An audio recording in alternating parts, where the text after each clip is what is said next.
Hello guys, আজকে আমি রান্না করব ঝাল চিকেন রেসিপি। তার জন্য পেঁয়াজটাকে ভালো করে ভেজে নিয়েছি। এর ভিতরে জিরে বাটা, ধনিয়া আর শুকনা মরিচ গুঁড়া দিয়ে দিয়েছি। একটা চুই ঝালও দিয়ে দিলাম। দিয়ে মশলাটাকে ভালোভাবে কষিয়ে নিব।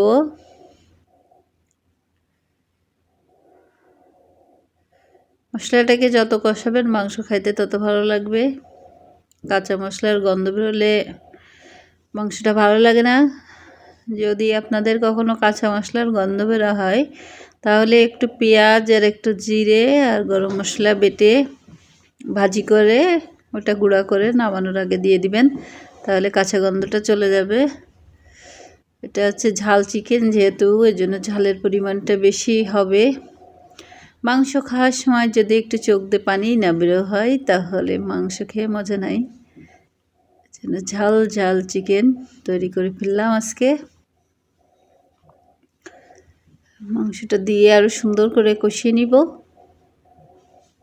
আলুগুলা দিয়ে দিয়েছি, আলুটা মশলার সাথে কষানো হয়ে যাবে, ভালো লাগবে খাইতে।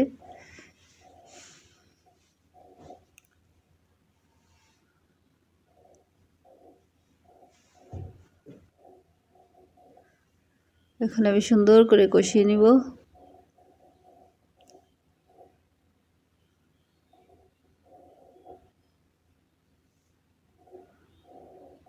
একটু টমেটো থাকলে টমেটো দিয়ে দিবেন আপনারা কুচি করে।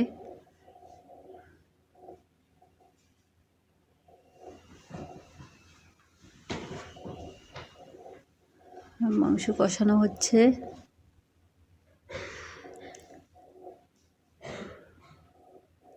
হালকা জালে মাংসটা কষিয়ে নিতে হবে, না হলে মশলাটা পুড়ে গেলে খাইতে ভালো লাগবে না।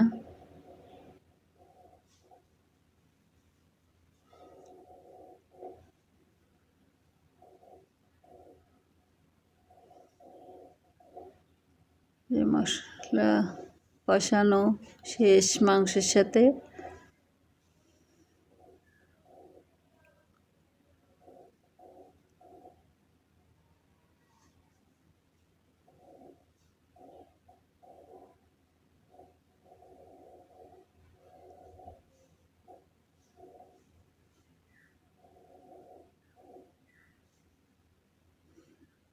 দারুণ একটা ফ্লেভার বের হয়েছে।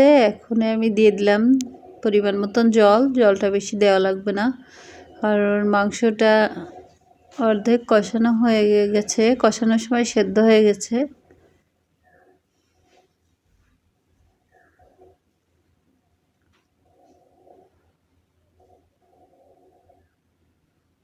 জলটা ফুটে উঠেছে।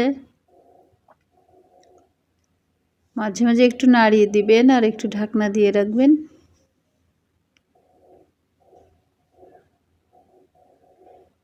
গরম গরম ভাতের সাথে গরম গরম মাংস হলে আর কিছুই লাগে না।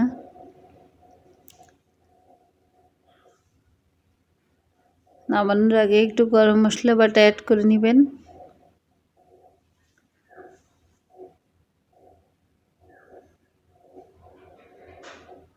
যে মাংসটা হয়ে এসেছে,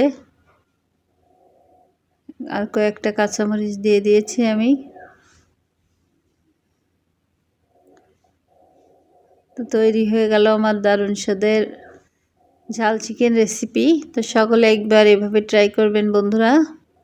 সকলে ভালো থাকবেন, সুস্থ থাকবেন। টাটা।